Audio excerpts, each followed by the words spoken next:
Heeft de regering een schuld met jullie? Voor de ongedocumenteerden? Nee, gewoon open schuld. Nee. 300.000 per maand. En het is nu een grote schuld geworden. Ja, 20 miljoen. formeel moet het via het ministerie van Justitie gaan. En die zou het formeel aan ons als ziekenhuis moeten vergoeden. Dus in die zin is er een schuld van het land naar het ziekenhuis. Oké, en hoe groot is die dan? Die gaat echt over heel veel miljoenen. Die gaat boven de 2 miljoenen. Hoeveel? Die gaat boven de 10 miljoen. Boven de 10 miljoen.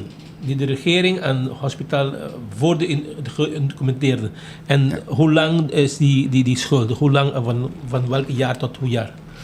Eigenlijk loopt dit al heel veel jaar. En dus 1 keer tussendoor is er een betaling geweest. En deze schuld... Wanneer? Oh, dat is een goede vraag. Ik denk een jaar of 6, 7 geleden. En sindsdien is weer een nieuwe schuld opgebouwd. Meer dan 10 miljoen? Ja. Doen jullie iets aan die schuld? We praten daar heel veel over. En we sturen daar brieven over. En we hebben gesprekken over. Geen antwoord? Ook dit is een lastig onderwerp voor de regering. Want ook zij zitten natuurlijk hiermee in hun maag.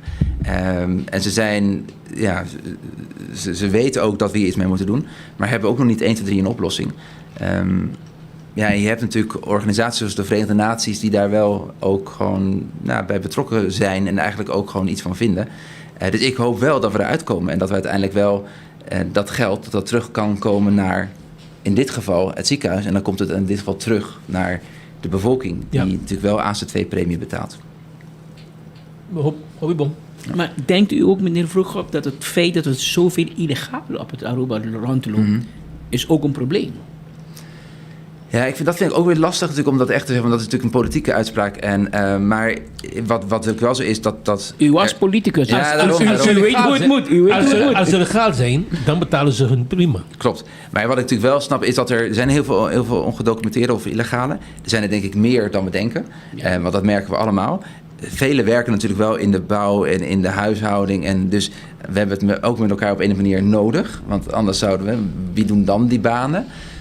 Maar tegelijkertijd, Pieter, je geeft helemaal gelijk. Ja, als ze natuurlijk legaal zouden zijn, dan zouden ze gewoon bijdragen aan dat er geld komt naar de AZ2, naar de scholen, de wegen. Maar het lastige natuurlijk voor elke regering is natuurlijk van... wat betekent dat als je een grote groep ineens legaliseert? Zeggen anderen die dan nog niet hier zijn van...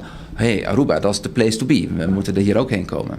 En dat is voor Aruba een heel lastig thema. Maar uiteindelijk denk ik wel dat als iemand hier heel lang is het uiteindelijk menselijker om te zeggen... van, je hebt wel uiteindelijk wel... moet je ook bijdragen. Klaar. En dat is ook eerlijker naar alle andere mensen.